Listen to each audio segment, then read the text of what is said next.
అందరికీ నమస్కారం. రాజంపేట ఎమ్మెల్యే అభ్యర్థి మా అమరన్న గారికి ముందస్తుగా కోవిడ్ వైఎస్ఆర్ కాంగ్రెస్ పార్టీ తరపు నుంచి జన్మదిన శుభాకాంక్షలు.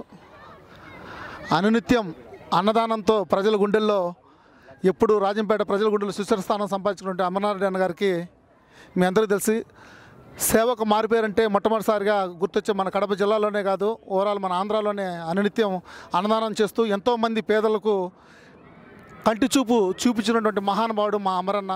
మీ అందరికీ తెలిసిన విషయం ఇది. అనునిత్యం మీరు చూస్తుంటారు సోషల్ మీడియాలో. పార్టీ కష్టకాలం ఉన్నప్పుడు పార్టీకి ఎంతో ఉన్నతమైన పదవులు ఆశించినా కూడా, ఆయనకు ఏ పదవి కూడా రాకున్నా కూడా, ఎంతోమంది పదవులు ఆశించి ఇప్పుడు పార్టీలు విడిపోతున్నా కూడా, ఏ పదవి లేకున్నా కూడా ఒక జగనన్నకు వీర విధేయుడిగా ఈ బుద్ధుడికి జగనన్నకు అలాగే వైఎస్ఆర్ కాంగ్రెస్ తోడుగా నిలబడినాడు అమరన్నకి నిజంగా హ్యాట్సప్ చెప్పాలి. ఎందుకంటే చూస్తున్నాం ఎంతోమంది ఈరోజు జగనన్న కష్టకాలం అంటే పార్టీలు విడిచిపోతూ ఉన్నారు.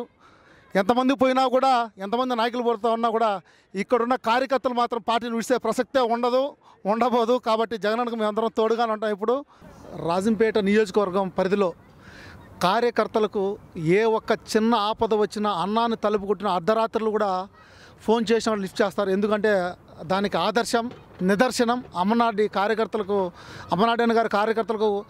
ఏ ఇబ్బంది వచ్చినా పలుకుతారు అనునిత్యం అనే దానికి నిదర్శనం ఎవరన్నా ఉన్నారంటే నిజంగా ఈ పొద్దు ఇంత కార్యక్రమం చక్కగా నిర్వహించిన మన లక్ష్మీప్రసాద్. ఎందుకంటే గత వైఎస్ఆర్సీపీ ప్రభుత్వం పాలనలో ఉన్నప్పుడే మా ప్రసాద్ తన సొంత భూములు కొన్ని ఎక్కడైతే ఆడపూరులో రిజిస్ట్రేషన్ భూములు ఉన్నప్పుడైతే ఎవరైతే అక్కడ కొందరు ప్రసాద్ భూముల్ని ఆక్యుపై చేసి దౌర్జన్యంగా తన భూమిని ఆక్యుపై చేసి కంచెలంతతో కూడా జేసీబీలతో తొలగించి రాత్రి ఎవరే కానీ ప్రసాద్కి చుట్టుపక్కల ఉన్న క్యాడర్ కూడా ఎవరే కూడా పలకపోయినా కూడా అమరన్న అమెరికాలో ఉన్నా కూడా, అమరన్న ఆ రోజు అమెరికాలో ఉన్నాడు, వాళ్ళ ఫ్యామిలీ నిమిత్తం అక్కడికి ప్రయాణం వెళ్ళారు.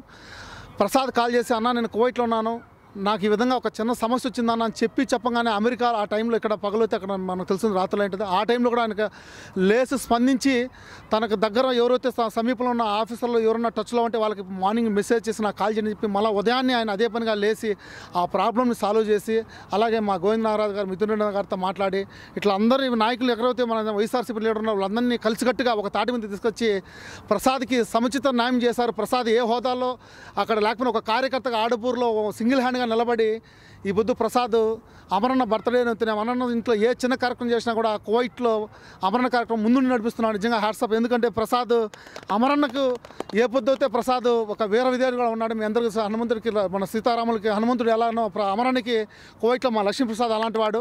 కాబట్టి అమరన్న ఎప్పుడు ఏ కార్యకర్త మన ప్రసాదే కాదు, ఆయనకు విధేయత కంటే ఏ కార్యకర్తకి ఏ ఇబ్బంది వచ్చినా రాయంపేట పరిధిలో అమరన్న ఎప్పుడు తోడుకుంటాడు. ఆకేపాటి ఫ్యామిలీ వాళ్ళు ఎప్పుడు తోడుకుంటానికి ఇదే మన ప్రసాదే నిదర్శనం.